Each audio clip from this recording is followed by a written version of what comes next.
3 days after arriving in the province, Festus went up from Caesarea to Jerusalem, where the chief priests and Jewish leaders appeared before him and presented the charges against Paul. They urgently requested Festus, as a favor to them, to have Paul transferred to Jerusalem, for they were preparing an ambush to kill him along the way. Festus answered, "Paul is being held at Caesarea, and I myself am going there soon. Let some of your leaders come with me and press charges against the man there if he has done anything wrong." After spending 8 or 10 days with them, he went down to Caesarea, and the next day he convened the court and ordered that Paul be brought before him.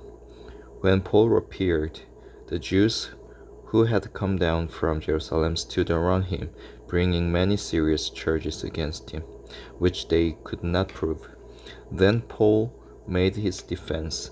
"I have done nothing wrong against the law of the Jews or against the temple or against Caesar. Festus, wishing to do Jews a favor, said to Paul, "Are you willing to go up to Jerusalem and stand trial before me there on these charges?"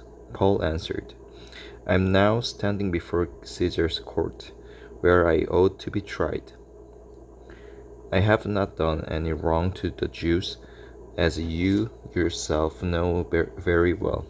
If, however, I am guilty of doing anything deserving death, I do not refuse to die. But if the charges brought against me by these Jews are not true, no one has the right to hand me over to them. I appeal to Caesar." After Festus had conferred with his council, he declared, "You have appealed to Caesar. To Caesar you will go." A few days later, King Agrippa and Bernice arrived at Caesarea to pay their respects to Festus. Since they were spending many days there, Festus discussed Paul's case with the king. He said, "There is a man here whom Felix left as a prisoner. When I went to Jerusalem, the chief priests and elders of the Jews brought charges against him and asked that he be condemned. I told them that it is not the Roman custom to hand over any man before he has faced his accusers and has had an opportunity to defend himself against their charges. When they came here with me, I did not delay the case, but convened the court the next day and ordered the man to be brought in.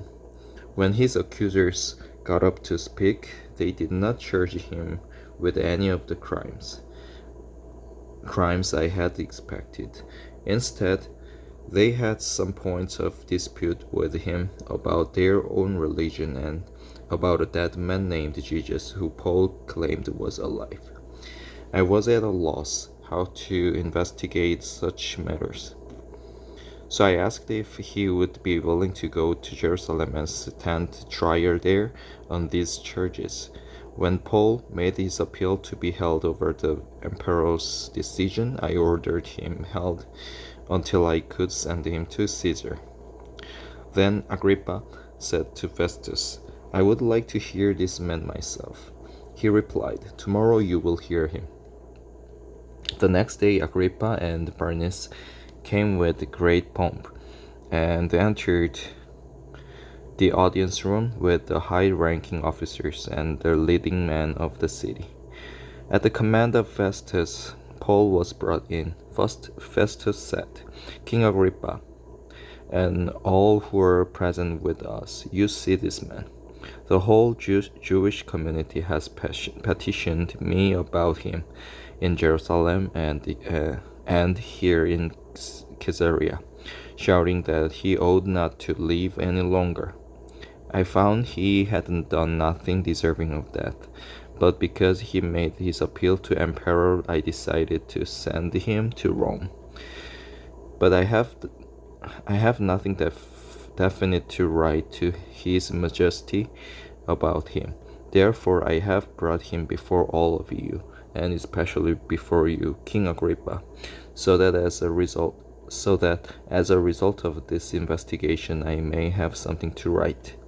For I think it is unreasonable to send on a prisoner without specifying the charges against him.